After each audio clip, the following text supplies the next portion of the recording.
Deus é infinitamente misericordioso. Deus é infinitamente bom. Deus é infinitamente fiel às suas promessas. O evangelho que nós hoje acabamos de ouvir nos fala de uma resposta que Jesus deu, mas ela tem uma profundidade que alcança cada um de nós, que alcança a nossa humanidade, que alcança e também quer alcançar as nossas limitações, as quais estamos vivendo no nosso tempo hoje. Jesus, enquanto ele falava às multidões, ou seja, enquanto ele ensinava, enquanto ele exercia a vontade do Pai, enquanto ele colocava em prática aquilo que ele veio fazer entre nós, que é ensinar e manifestar aquilo que o Senhor quis no meio de nós, ele é interrompido, porque enquanto ele falava às multidões, sua mãe e seus irmãos estavam do lado de fora do lugar onde eles estavam, onde ele estava, ensinando as multidões. No primeiro momento a gente se pergunta o que eles estavam fazendo do lado de fora, porque uma vez que Jesus estava ensinando, era necessário que todos estivessem ao seu redor. Só que, obviamente, naquele momento, certamente, não era o momento oportuno de sua mãe estar ao seu lado, embora estivesse o tempo todo, e também não era oportuno que os seus discípulos também todos estivessem.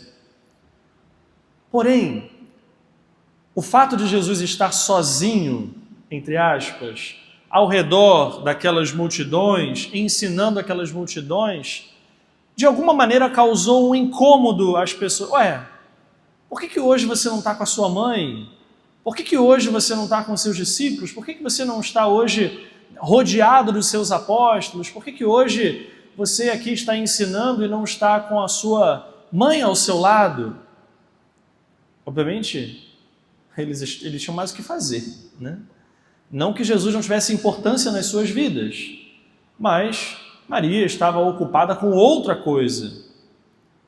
E aqui não significa dizer que a atenção da Virgem Maria tivesse que estar voltada o tempo todo para seu filho Jesus, porque, assim como ela, ele veio fazer a vontade do Pai.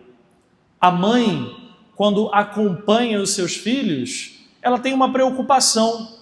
Eu falava na breve meditação nas laudes hoje, antes da missa, né? Qual seria a preocupação da Virgem Maria com o Filho de Deus?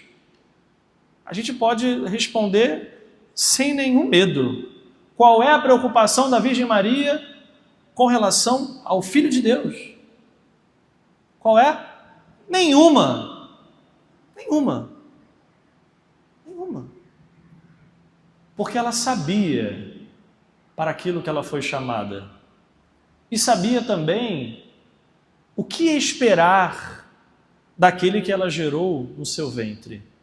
É Deus. E o que esperar de Deus? Será que Jesus vai dar o truque na sua mãe? Eu vou dizer que vou ali e não vou. Não, só entre nós que isso acontece, né? Será que Jesus vai fugir? E me viram entrar no templo, então já que me viram entrar no templo, vão pensar que eu estou aqui, mas eu vou dar o truque e vou sair ali. Não.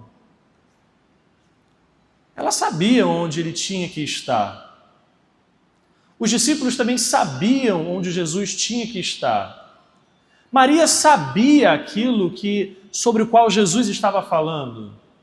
Os discípulos também compreendiam aquela dinâmica, até porque era necessário que ela, como discípula do Mestre, também se colocasse em algum lugar, sempre numa posição de peregrina, sempre numa posição, numa oportunidade de movimento, de encontro.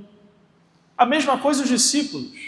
E por isso, quando nós ouvimos essa indagação provocativa, olha, vamos dizer assim, presta atenção, isso para nós é um escândalo. Observa, olha lá, olha ali, tua mãe e teus irmãos estão aí fora e querem falar contigo. Eles não querem falar com Jesus. Eles estavam à espera. Eles, assim como sua mãe e os discípulos, eles estavam à espera. Naquele momento, era o Cristo que ia falar, ia ensinar as multidões. E por isso, bem como a sua mãe e seus irmãos, não iam sair entrando para chamar atenção. Até porque quem é o centro das atenções, quem deve estar no centro das atenções, é o Cristo. Naquele momento é o Cristo. Não é a mãe nem os irmãos, mas é o Cristo que ensina. Ali dentro, o centro das atenções é quem? Quem? É o Cristo. É o Filho de Deus, aquele que de fato estava ensinando para os que estavam dentro. Agora, para aqueles que estavam lá fora. E aqui a gente percebe mais uma vez a importância de Maria e a importância dos apóstolos. Eles estavam fazendo o que do lado de fora? O que eles estavam fazendo? Não sei. O texto não fala. Só que o fato da presença deles ao lado de fora já quer mostrar muita coisa. Eles estavam à espera. E ao mesmo tempo a sua presença ali, no lugar onde Jesus estava ensinando as multidões, já dizia muito. Maria não é aquela que nos leva para o Pai, assim como os apóstolos, a igreja também nos leva para o Pai. Agora, Jesus perguntou, obviamente com um tom muito provocativo. Do mesmo modo, também nós somos provocados por Jesus para também sabermos responder. Jesus perguntou àquele que tinha falado: quem é minha mãe e quem são meus irmãos? Quero ver se você sabe. É quase nesse tom, né? Quem é minha mãe? Quem são meus irmãos? E estendendo a mão para os discípulos, Jesus disse: eis minha mãe e meus irmãos, pois todo aquele que faz a vontade do meu Pai, que está nos céus, esse é meu irmão, minha irmã e minha mãe. Vamos focar em primeiro lugar a sua mãe. O que Jesus disse? Apontando, para a sua mãe e para os discípulos. O que ele disse? Esses são aqueles que fazem a vontade do Pai que está no céu. Mas embora esteja no céu, a vontade do Pai agora ela é presente, viva, constante. Não é mais uma pedra fria das tábuas da lei, mas agora essa lei se encarna, é o Cristo vivo, real no meio de nós.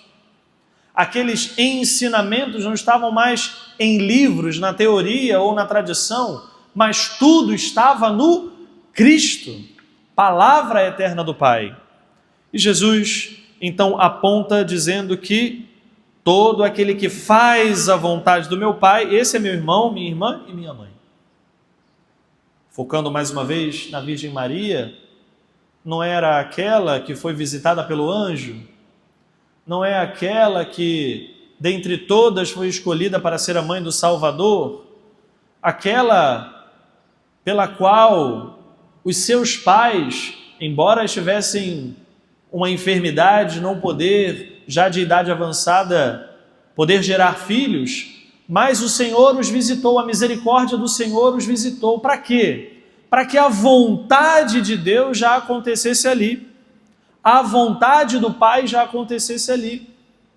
Deus é aquele que pode fazer tudo. Ele não vai fazer aquilo que seja prático. Nós, às vezes, pensamos assim. Só que a dinâmica de Deus não é assim. Às vezes nós olhamos o impossível e dizemos para nós mesmos, é impossível. E aí Deus vai fazer assim, embora não possa dizer assim, nesse tom, mas Deus vai olhar para essa realidade impossível para nós e dizer, moleza para mim. Fácil. Porque é Deus. E nós, às vezes, nos desesperamos diante dessa realidade. Do impossível. Santana e São Joaquim foram testemunhas do impossível para a humanidade, mas o possível sempre para Deus. Não deixaram, embora humanamente ficassem tristes com essa realidade, com a sua enfermidade, mas não se deixaram em nenhum momento de perder a confiança no Senhor. E aí, não poderia ser diferente, ela que foi apresentada, e por isso a gente celebra hoje da apresentação da Virgem Maria no templo, aquela menina rainha, aquela menina mãe de Deus, grande, embora pequena, mas grande entre todas as mulheres. Nós, ao olharmos para a imagem da Virgem Maria, nós percebemos que, embora pequena, ela cresceu, porque quis ser serva. E aqui está aquela que de fato faz a vontade do Pai, em tudo. Não é fazer a vontade do Pai às vezes, ou quando convém, ou de vez em quando. Para sempre e desde sempre foi escolhida para fazer a vontade do Pai. Agora, como a gente está falando de vontade, a gente precisa aqui de duas coisas: liberdade e inteligência. Essa é a vontade. Livremente, ela escolheu fazer a vontade do Pai, mas ela não era boba, ela era inteligente. E ela, pela sua inteligência, percebeu que não havia uma outra coisa melhor senão fazer a vontade do Pai. E aí, a sua vontade passou a ser a vontade do Pai. Porque ela é totalmente livre e totalmente inteligente. E por isso ela faz a vontade do Pai. Todo aquele que faz a vontade do meu Pai que está nos céus, esse é meu irmão, minha irmã e minha mãe. Maria é aquela que foi visitada pelo anjo e disse: eis aqui a serva do Senhor, faça em mim segundo a tua, não é assim? É a vontade dela? Obviamente passou a ser, mas ela quis que a vontade do Pai fosse a sua vontade. Eis aqui a serva do Senhor, faça em mim segundo a sua vontade, Pai. Nós que somos devotos de Nossa Senhora, principalmente paroquianos de Nossa Senhora da Apresentação, a gente tem muito que aprender. Aqui a gente vê a figura de duas mulheres que são destacadas para nós. A primeira, Eva, aquela que, se vocês olharem, por exemplo, as antigas obras de arte, né, de tantos artistas ilustres, principalmente do tempo medieval, nós vamos perceber que Eva ela é sempre pintada com o seu padrão estético de beleza, obviamente, do tempo, próprio do tempo, mas ela é sempre muito grande, sempre maior do que o normal, sempre muito bela, Eva, né? Sempre um pouco esticada. E isso já quer falar muito para nós. Por quê? A primeira mulher, aquela que também foi visitada por um anjo, mas não foi um anjo para trazer a vontade do Pai. Foi um anjo para fazer a vontade do mal, para que prevalecesse a vontade do mal. Talvez não, certamente, né? Porque Eva também era inteligente. Porém, ela escolheu a pior coisa. Ela escolheu não obedecer. Ela escolheu não fazer a vontade do Pai. E olha que o Pai tinha dado tudo, porque o Pai ama. Olha, isso aqui tudo é teu. Isso tudo aqui eu fiz com carinho para você, domina, é teu. Porém, ela se tornou grande. Aliás, ela quis se tornar grande. E a gente olha, por exemplo, a imagem, fazendo quase um contraposto, né? A gente olha para a imagem da Virgem Maria, pequena, mas que desde sempre quis fazer a sua vontade. Quis fazer a vontade do Pai. Por isso que o Cristo aponta para ela e diz: ela é minha mãe, porque faz a vontade do Pai. E os irmãos, quem são? Os discípulos, aqueles que também foram visitados pelo Senhor através do Cristo. O Cristo foi olhar a cada um deles, o Cristo olhou nos olhos de cada um na sua história e também o chamou, assim como Maria também foi chamada, claro, de modo diferente.